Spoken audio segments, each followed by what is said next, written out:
Jared stared at the ceiling of the hospital room, the scent of antiseptic sharp in his nose. Too clean to feel real. Beeping machines surrounded him like some mechanical choir, singing the slow rhythm of a body that wasn't fighting anymore. He didn't feel the pain anymore, not like before. It was almost peaceful now, almost like waiting at the edge of sleep. But he didn't close his eyes. Not yet. He could still remember the weight of Wanda's hand slipping from his fingers that morning. No kiss, no goodbye, just a glance that didn't hold love anymore.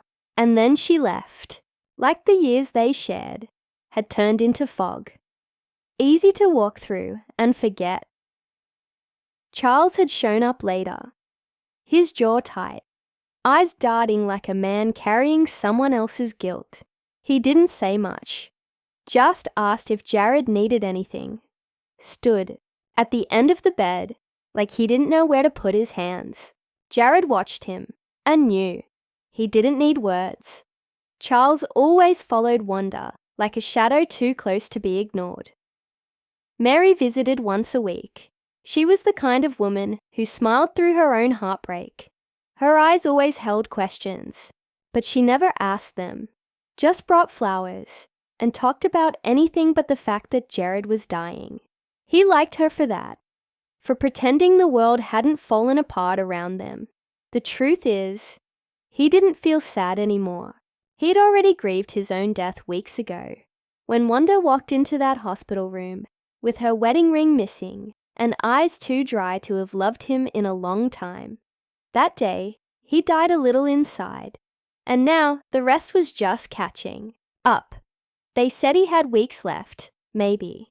But time didn't move in weeks anymore. It moved in memories. He'd lay there, closing his eyes, and remembering how Wanda used to laugh when he'd sing off-key in the kitchen. How she'd tuck her feet under his legs on cold nights. How she'd whisper, forever, like she meant it. But forever had an end, apparently. And it wore white. He found out through Mary. Wanda had remarried. Quiet ceremony, nothing big. Charles stood beside her at the altar. In a garden Jared once promised her they'd visit together. Wanda wore white. Again. And this time, she smiled like she'd never cried for anyone before. Jared didn't react the way Mary expected. She had watched him for signs. Anger, maybe rage. But he only nodded, quiet, like his soul had already left his body. Like the news only confirmed what he already knew deep down, that love, once it breaks, doesn't always mend. Sometimes it just leaves. He thought of writing a letter, maybe one for Wanda, maybe one for Charles. He imagined the things he could say, the things they deserved to hear. But what was the point? Some betrayals didn't need words. Silence screamed louder. The nurses changed shifts. A new one came in. Young, kind, always smiling like life hadn't touched her yet. She asked him if he wanted the window open. He nodded, and she pulled back the curtains. The wind came in gentle. April air, soft and cool. And for a second, Jared thought of running. Not with legs, but in the way the mind escapes. The body when it's had enough. He imagined himself on a road somewhere. One of those highways where trees stretch for miles and the sky doesn't judge. Alone. Free. Then something inside him let go. Not with pain. Not with noise. Just release. But it wasn't the end. There was light. Not a tunnel. Not a voice calling out. Just light. Soft. Golden. Warm. Like standing in the morning sun. And when Jared opened his eyes, really opened them, he wasn't in the hospital anymore. He was on a street. Familiar, but not recent. His childhood home at the end of the block. The smell of his mother's Sunday stew, floating from a window that no longer existed. And his hands. No tubes. No bruises. Just hands. He was back. Somehow. But he didn't run to the house. He didn't cry. He just stood there, wind brushing his skin, heart beating steady, as if death had spat him out unfinished. He was alive again, and Wanda, she didn't know. Jared walked down the sidewalk in bare feet. The pavement neither warm nor cold, just real. Every step was careful, like the ground might disappear if he moved too fast. The air smelled of lilacs and cut grass, and somewhere a dog barked like it was announcing him back to a world that had already moved on. He looked down at his body again. No scars, no signs of the tubes, the bruises, the hospital gown, just a plain white t-shirt and jeans like the kind he wore before everything started. Falling apart, his fingers flexed, and for a second, he laughed under his breath, not from joy, but disbelief. It felt like some twisted reward for letting go. He passed his old house without slowing down. No one he knew lived there anymore. His mother had died years ago, his father gone before that, and even if someone opened that door and smiled at him, he wouldn't belong. He wasn't here to revisit the past. He wasn't sure why he was here at all. He made his way toward the heart of the town, a place that hadn't changed much, even after all the years. The coffee shop still sat on the corner with its faded blue sign, the bell over the door still jingling as people went in and out. He stood across the street and watched for a moment, not expecting anyone, but still searching faces. And then, like a bad dream crawling back to memory, he saw her, Wanda. She was sitting alone at a table by the window, wearing white, again, a summer dress this time, flowing and simple, like it was made for her. Her fingers tapped her phone screen, and her coffee sat untouched. Her face was calm, unreadable. He crossed the street before his thoughts could catch up, before doubt could pull him back. The bell jingled when he stepped inside, and something in her posture stiffened, like she felt him before she saw him. She looked up, and her lips parted slightly. Jared. She said it softly, like a ghost's name in a haunted house. He didn't sit, just stood there, hands at his sides, heart suddenly louder than it had any right to be. "You look good in white," he said. It wasn't bitterness in his tone, just honesty, the kind that scrapes a little on the way out. Wanda stood slowly, unsure if she should hug him or run. "I thought you were dead?" he asked, his voice sharp but calm. "I was." She stepped around the table, studying him like she didn't believe it was him. Her eyes welled up, but she blinked fast, not letting the tears fall. "How?" "I don't know. One second I was fading out, the next, I was back. Different time, same place." He looked around. This town doesn't change much. Wanda finally let out a breath, and it came out shaky. "You should have stayed gone." That hit. Not because it was cruel, but because it was real.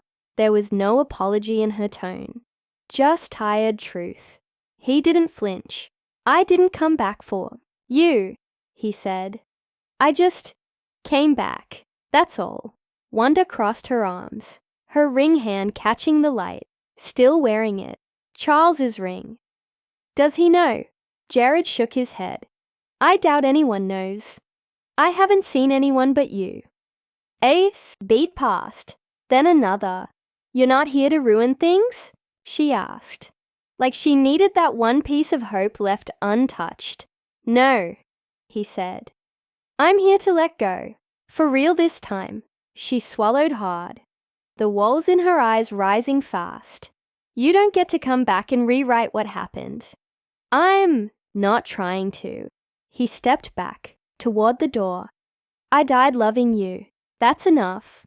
I don't need you to say it back." She looked down, and for a second, her hand twitched like it wanted to reach for his.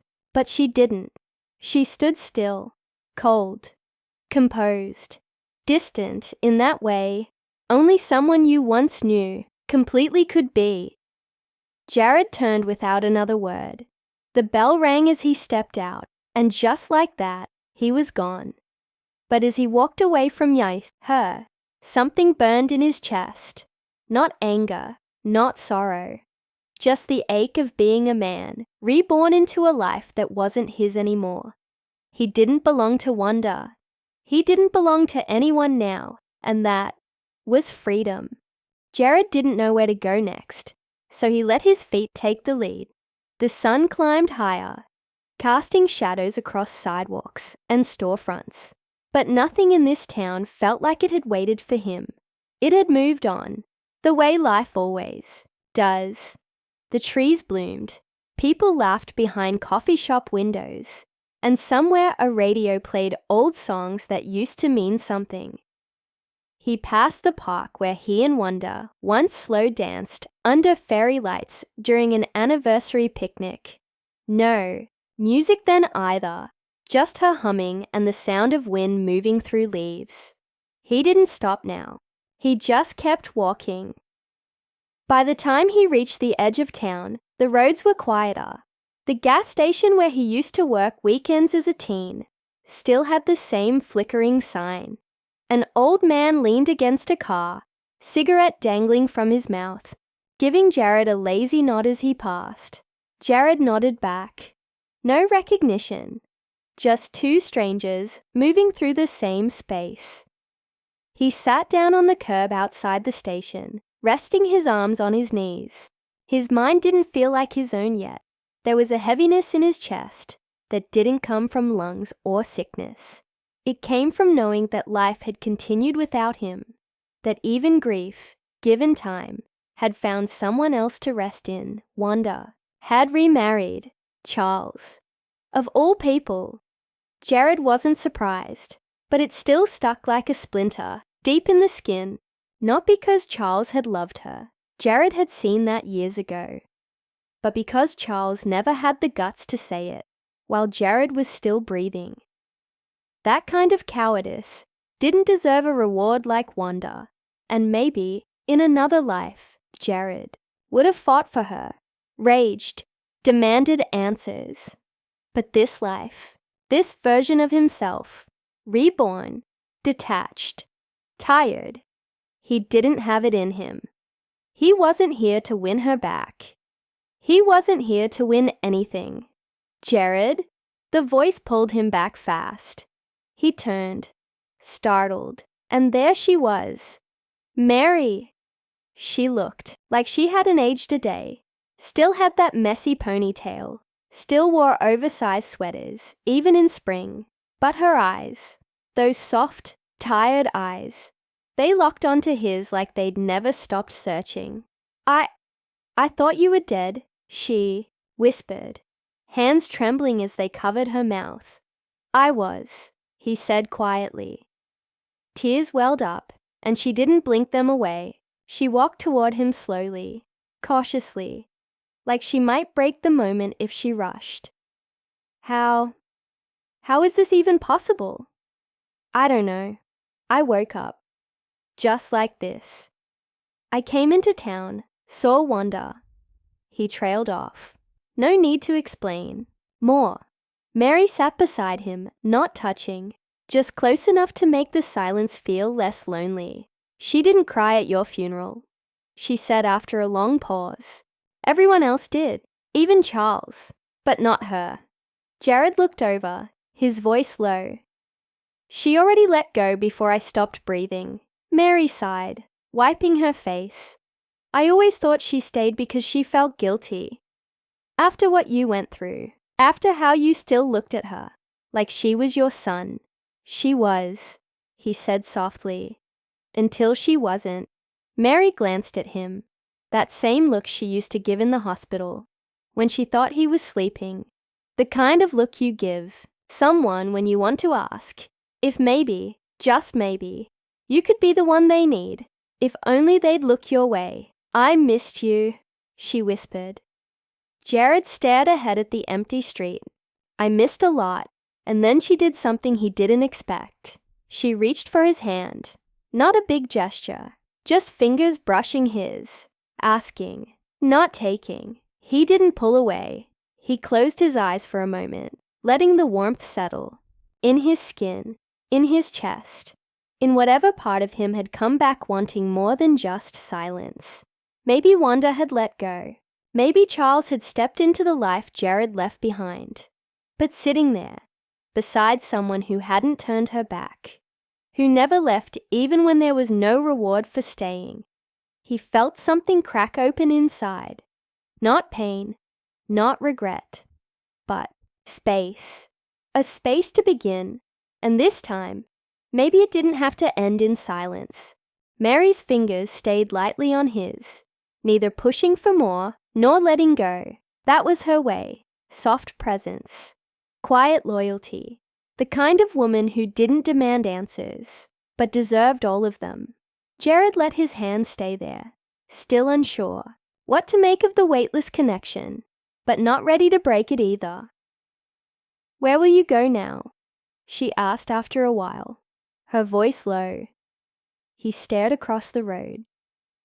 "I don't know. It's like I came back, but nothing belongs to me anymore. My house was sold, my life taken over, and the only woman I thought would wait didn't." Mary gave a soft scoff. "She didn't wait because she never believed you'd come back. And maybe deep down, she didn't want you to." He looked at her. She shrugged. "I saw it long before you did. The way she started pulling away. You were dying, and she was already rewriting her future. Charles was just the piece she kept hidden, long enough to look innocent." Jared swallowed hard. "And you? Why'd you stay?" She looked down at their hands. "Because I knew you were more than the dying man everyone pitied.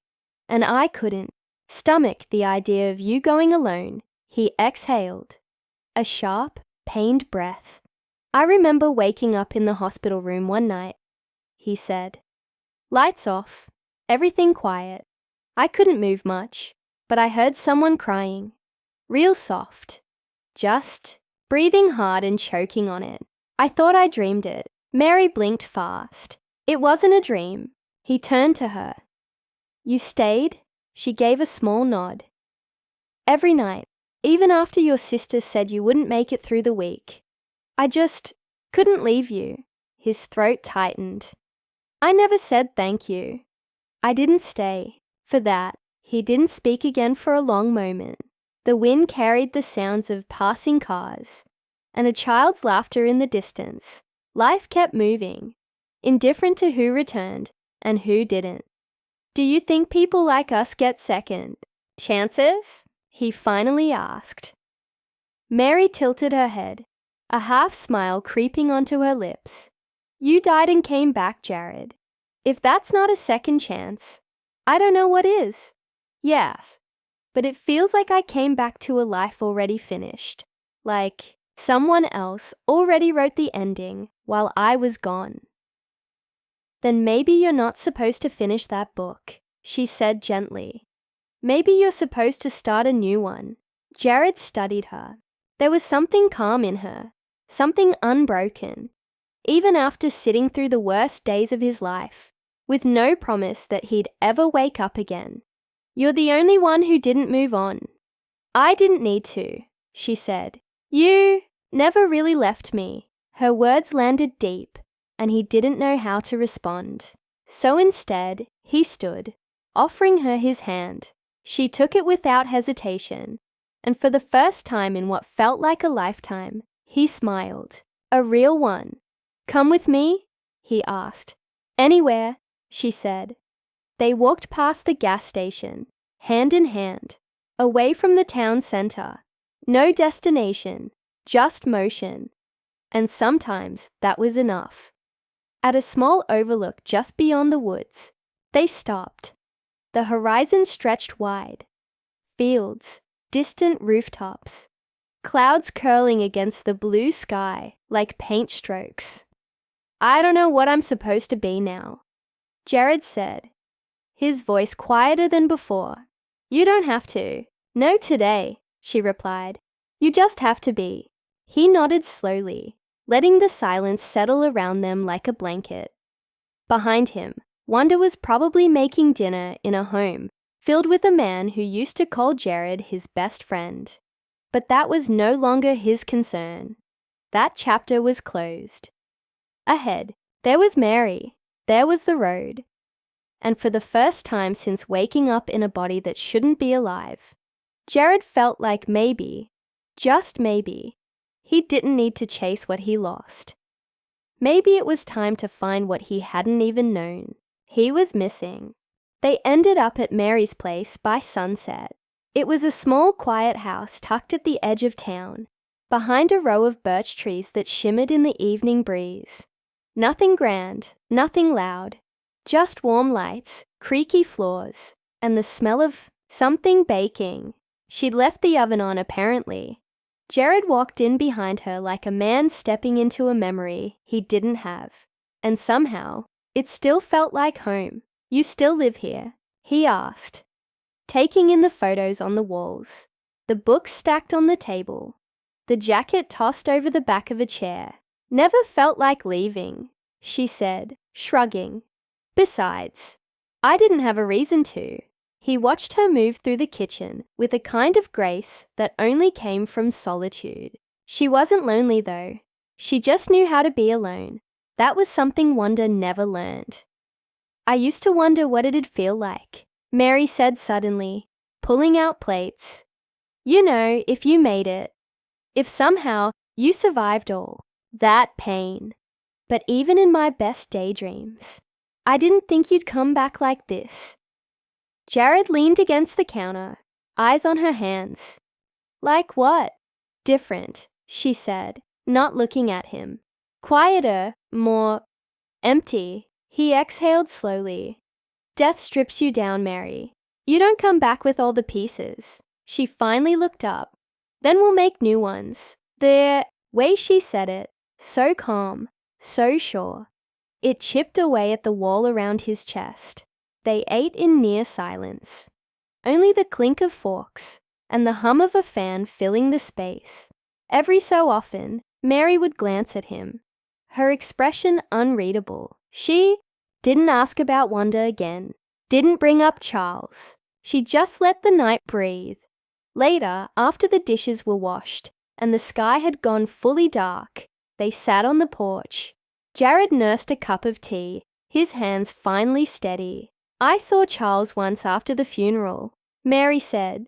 Her voice was soft, but it landed heavy. "He didn't look happy." Jared didn't react. He asked if I thought you knew. "Knew what?" Jared asked, though he already had a guess. "That they were together before you died." "Not officially, but emotionally, yeah." He said it wasn't planned, but they found comfort. That's the phrase he used. Jared's jaw clenched. Not from surprise, just the bitterness of being proven right. "And you?" he asked. "I told him he was a coward," she said, sipping her tea like she'd just mentioned the weather. "And that you deserved better than a woman who could bury you while holding someone else's hand." He let out a short, humorless laugh. "Sounds about right." "I never liked her much," Mary added, voice flat. "Why not?" "Because she loved you in pieces. The kind of love that only exists when it's convenient or romantic. She didn't know how to stay when it got ugly. I did." He looked at her for a long moment, then asked quietly, "And now that I'm back, what do I do with that?" She met his gaze without hesitation.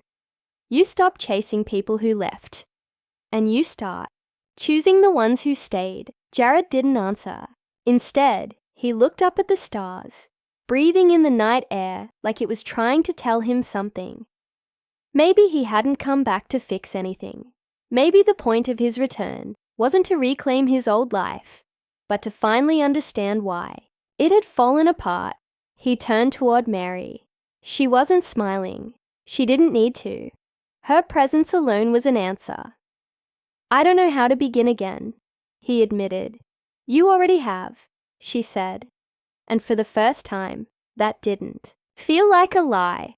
Jared stayed the night, though not in her bed. Mary gave him the guest room without asking twice, and he didn't argue. The sheets were cool, clean, and smelled like lavender. As he lay there staring at the ceiling, a soft breeze from the cracked window drifting in, he realized how quiet his mind was. No beeping monitors, no fluorescent lights, no wonder. Sleep came slower than it used to. His body felt strong again, but his mind was still catching up. Every blink carried echoes of the life he left behind. Conversations unfinished, memories cut short, promises broken without words. But for once, those ghosts didn't claw at him. They just watched, distant, powerless. In the morning, sunlight filled the room like it belonged there. Mary knocked gently and peeked in, holding 2 mugs of coffee. "Hope you still take it black." "I do," he said, voice still thick with sleep. They sat on the porch again, this time not as strangers reunited, but like 2 people easing into something unspoken. Jared watched the world wake up. Birds, distant dogs barking, wind nudging, the trees, and thought about how little he'd really noticed it all before. Mary spoke first. "You could stay here." He looked over, uncertain if she meant the porch, or her house, or her life. "You don't have to decide now," she added quickly. It's an option." Jared nodded, sipping his coffee. "I don't think I could go back to the city. Too many people, too many memories, too many lies," she said, quietly. He glanced at her. "Yeah." Mary turned her mug slowly in her hands. "They'll find out eventually. Wanda, Charles, the town, people talk. I don't care," he said flatly. "They already buried me. I've got nothing left to explain." She tilted her head. "And if Wanda came to your door," Jared's mouth tightened, "I wouldn't answer. Not even to ask why." He took a long breath. "She didn't ask why when she left me alone in that hospital. She didn't ask why when she married him a few months after my funeral. Why should I give her the dignity of answers now?" Mary looked at him, not with pity, but with something closer to respect. "You're not the same man. I died," he said. "That version of me, the one who believed in forever, he's gone, and I'm not going to pretend he's coming back." She gave a small nod. Good, they didn't speak. For a while after that, just sat in the stillness, letting time do what it does, stretch and soften. By noon, Jared felt something shift, like the weight he'd been carrying finally slid off somewhere on the road behind him. He stood up, handed Mary his empty cup, and said, "I need to go somewhere. Will you drive me?" She looked up at him, curious but trusting. "Where?" "The cemetery." Her hands stilled for a moment, then she nodded. "Give me 10 minutes." The ride there was quiet. Mary didn't ask questions. She didn't fill the silence with small talk, and Jared was grateful for that. Some things needed to stay quiet. When they reached the hill, he stepped out and walked alone. His gravestone stood at the edge of the cemetery, clean and modest. Jared Elijah Mendez, beloved husband, brave soul, gone too soon. The words meant less now. They were for someone else, someone who hadn't come back. He crouched down in front of it, brushing off a few fallen leaves. "I forgive you," he said, not to Wanda or Charles, but to the version of himself that died chasing love that never truly held him back. "I'm not here anymore," he added. "You can rest now." Behind him, Mary waited by the car, arms folded, eyes steady. Jared stood up and walked back slowly, not rushed, not broken. As he slid into the passenger seat, he turned to her. "Let's go home." Mary didn't ask where that was. She already knew. The days that followed were quiet, beautifully, eerily quiet. Jared spent most mornings helping Mary in the garden behind her house. It wasn't much. Some tomatoes, a few wildflowers she refused to tame, lavender that seemed to grow no matter what. But it gave his hands purpose, something to dig into, Something real. He didn't talk much, and Mary didn't push. They moved through routines like dancers, who already knew each other's steps. Some days he'd walk into town, wander, aimlessly past the shops. Unnoticed by most, his face was familiar, but his presence wasn't loud. It was like seeing a ghost out of the corner of your eye, there and gone. One afternoon, as he shelled peas in the backyard, Mary came out with her phone in hand. Eyes narrowed. She handed it to him without a word. On the screen, a photo of him. Grainy, distant, but it was him. A blurry shot someone must have taken on the street. Beneath it, a post from a local community page. Anyone else think they saw Jared Mendez yesterday? I know it sounds insane, but it looks just like him. He stared at it for a long time. Wanda commented. Mary said. Her voice was almost a whisper. She said it's impossible, but she's asking questions now. Jared handed the phone back, shaking his head. Let her ask. I'm done answering. Mary pocketed the phone and sat beside him. You can stay hidden forever, you know. I wouldn't blame you. But I need to ask. Are you hiding from them or from yourself? He looked at her slowly. Does it matter? Yes, she said. Because one means you still care what they did. The other means you haven't forgiven yourself for letting them do it. He dropped a pea pod into the bowl with more force than he meant to. You think I let them? Like I chose to get sick, chose to lie in a hospital bed, while they played happy family in secret. I didn't say that. Mary replied, calm as ever. I'm saying, maybe you let their betrayal define your worth. And maybe it's time you stopped doing that. Jared didn't answer. He just stared at the green peas in the bowl, the sun catching the edge of the metal, like a flash of something old and buried. That night, he dreamed, not of Wanda, not of Charles, but of himself, standing in the hospital, looking down at his own body, machines buzzing, nurses moving around, like shadows. No one could see him. He was just there, watching.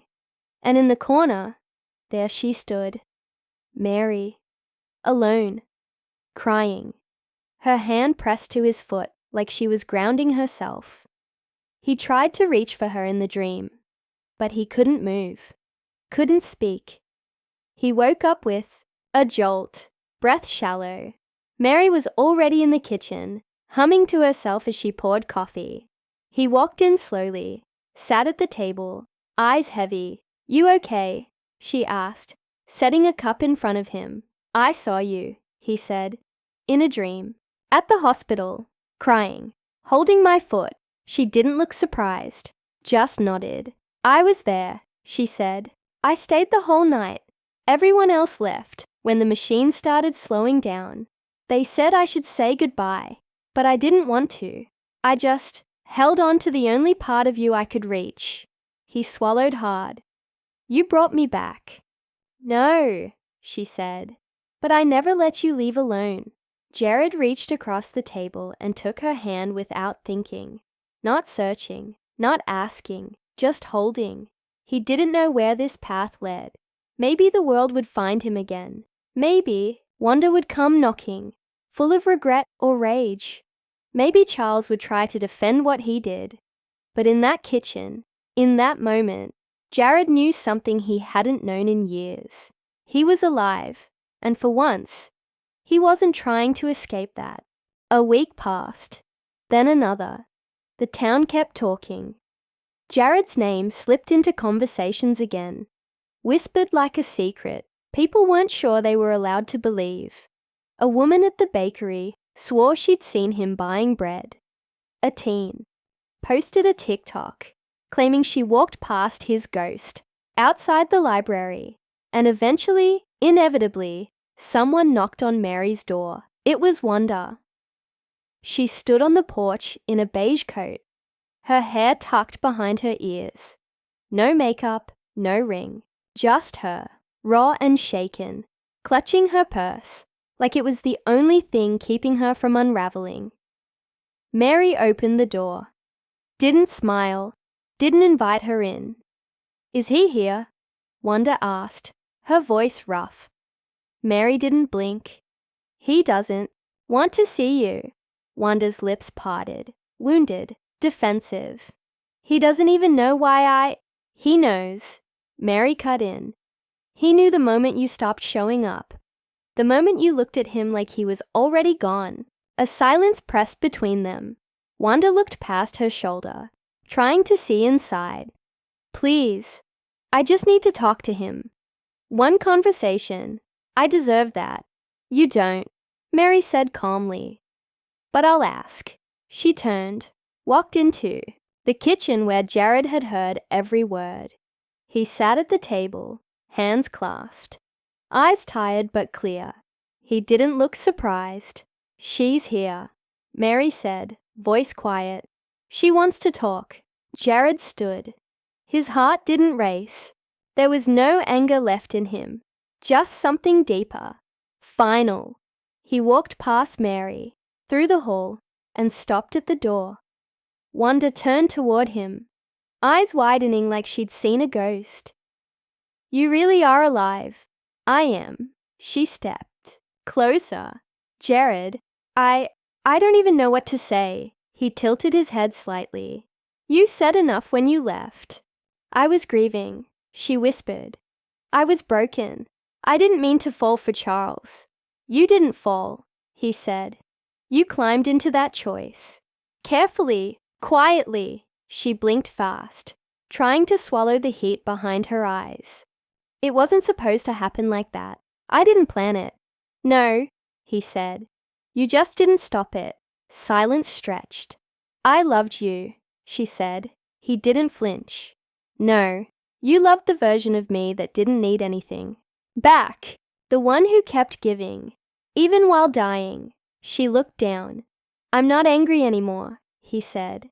"But I'm not here to heal you. You made your peace when you walked away. I made mine when I let go." Her lip trembled. "So that's it. That's mercy," he said.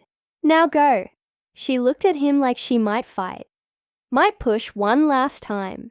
But she didn't. She nodded, eyes glossy, hands trembling. She turned and walked back down the porch. The wind caught her coat. The door closed softly behind her. Jared stood there for a moment, taking in the finality of it. Mary walked up beside him, sliding her arm around his. She didn't ask what was said. She didn't need to.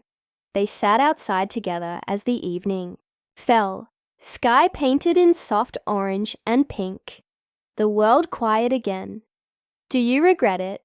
Mary asked. "Coming back?" He thought for a long time. "No. I think I had to die to see what really mattered." She rested her head against his shoulder. "And what matters now?" He looked down at her hand in his. Not being needed, not being chased, just being chosen. She smiled. They stayed that way as the light faded, as the past melted fully into the distance. Wanda wouldn't return. Charles wouldn't call. The world would keep spinning, but Jared didn't owe it anything anymore. He'd paid his price. He'd let go without a word, and in the silence that followed, he found everything he'd lost. Not in the woman who wore white at his funeral, but in the one who never stopped waiting beside his bed. And this time, he wasn't leaving. The end.